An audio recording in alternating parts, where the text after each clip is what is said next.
میں 7 سال کی تھی جب میرے ننیال میں سب سے چھوٹی ممانی بیاہ کر آئیں۔ نئی نویلی، کم عمر اور اندرون لاہور سے تعلق رکھنے والی ممانی نہایت معصوم اور ماں باپ کی لاڈلی تھیں۔ معصوم اس لیے کہ ان کی ٹانگ برابر سسرالی بچے ممانی کے خالص اندرون لاہوری لہجے سے حظ اٹھاتے اور ان کو خبر بھی نہ ہوتی۔ ممانی میں میری دلچسپی کی واحد وجہ ان کا ایک شوق تھا۔ ممانی طوطوں کی عاشق تھیں اور وہ بھی بولنے والے طوطے۔ بیاہ کے بعد ان کے ہمراہ 2 طوطے بھی جہیز میں آئے، جبکہ مجھے پورا یقین ہے کہ باقی کے طوطے بھی وہ ضرور لے آتی اگر ان کی امی نے انہیں سسرالی ذمہ داریوں سے ڈرایا نہ ہوتا۔ اب سارا دن وہ طوطے ٹیں ٹیں اور بی بی جی کی رٹ لگائے رکھتے اور میری نانی اماں اس بے وقت کی راگنی سے پریشان جھنجھلاہٹ میں مبتلا رہتی۔ میں نہیں جانتی میری والدہ، نانی امی اور ممانی میں کیا مذاکرات طے پائے، لیکن ان میں سے لمبی چونچ والا طوطا جو زیادہ زبان چلاتا تھا وہ لاہور سے واپسی کے سفر میں ہمارے ہمراہ تھا۔ شاید ممانی کو بھی شادی کے بعد باتیں کرنے کے لیے جیتا جاگتا ایک انسان مل گیا تو طوطا اپنی اہمیت کھو بیٹھا۔ قصہ مختصر، وہ طوطا ہمارے گھر آ گیا۔ میری بہنیں سیلانی طبیعت کی مالک تھیں اور میری والدہ ہمہ وقت گھر کے کاموں میں مصروف۔ لے دے کر میں بچتی جسے گرمیوں کی لمبی دوپہروں میں جھلساتی گرمی میں خود سے زیادہ طوطے کی فکر رہتی۔ شاید تب میں نے اسے کوئی نام بھی دیا ہو جو اب تو یاد نہیں، لیکن میں نے طوطے کو 5 اسٹار ہوٹل والی سہولیات دینی شروع کر دیں۔ میری امی چیختی رہتی کہ ابھی اس کو کچھ کھلایا ہے اور مت کھلاؤ، لیکن میں بے دام ملازم کی مانند اپنی دھن میں مست اس کی پیٹ پوجا میں مصروف رہتی۔ طوطے کی خاصیت یہ تھی کہ جب اسے بھوک لگتی تو وہ چلا چلا کر آسمان سر پہ اٹھا لیتا، بی بی جی چوری کھانی ہے، بی بی جی چوری کھانی ہے۔ اب صورتحال یہ تھی کہ بی بی جی بغیر مانگے ہی ٹھنساتی رہتی، اس کے بولنے کی نوبت ہی نہ آتی۔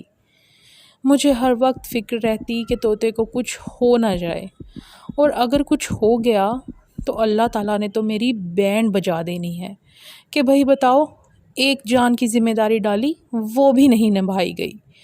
اسکول میں دل لگانا عذاب ہو گیا۔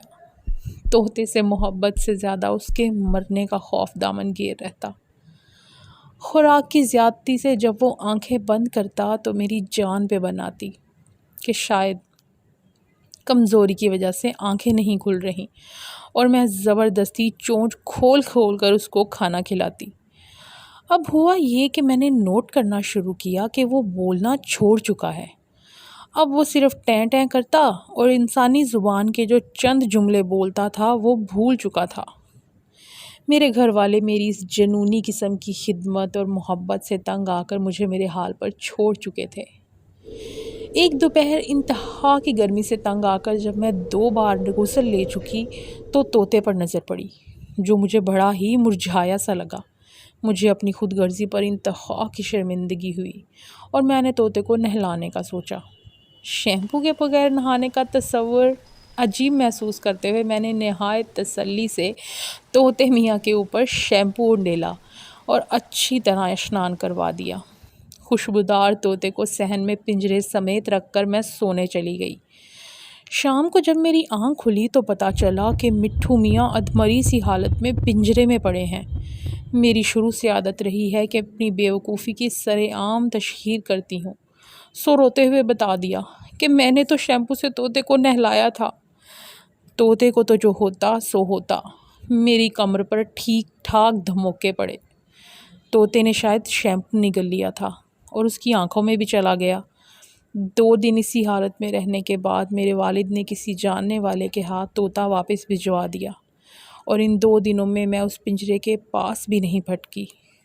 بچپن کی بات میں بھی بھول بھال گئی۔ کچھ عرصہ پہلے ممانی سے ملاقات ہوئی تو ایسے ہی ان کے پرانے شوق کا تذکرہ ہوا۔ میں نے ممانی سے پوچھا کہ آخر طوطے نے بولنا کیوں چھوڑ دیا؟ میری سادہ دل سی ممانی نے ایک نہایت عام لیکن پتے کی بات کہی۔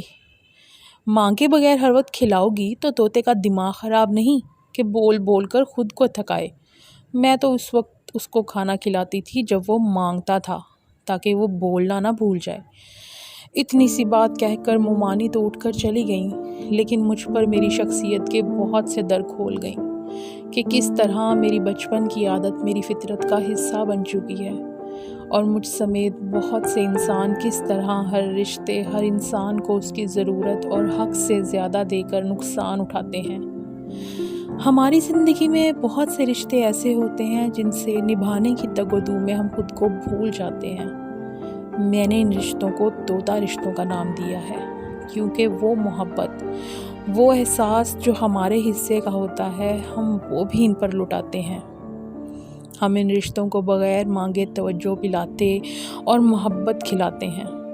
ہمارا دماغ ہر وقت ایک عجب ذمہ داری کے بوجھ تلے دبا رہتا ہے کہ اس رشتے کو زندہ رکھنے کی ساری ذمہ داری ہماری ہے، اور وہ رشتہ جو شروع میں ایک بولتا، ہنستا، کھیلتا احساس ہوتا ہے، آہستہ آہستہ ہماری محبت، توجہ، وقت کو کھا پی کر فربا ہو جاتا ہے اور بولنا بھول جاتا ہے، یا پھر بولنے کی ضرورت محسوس نہیں کرتا، کیونکہ وہ جانتا ہے کہ آپ بغیر مانگے بھی اسے سب کچھ دے رہے ہیں۔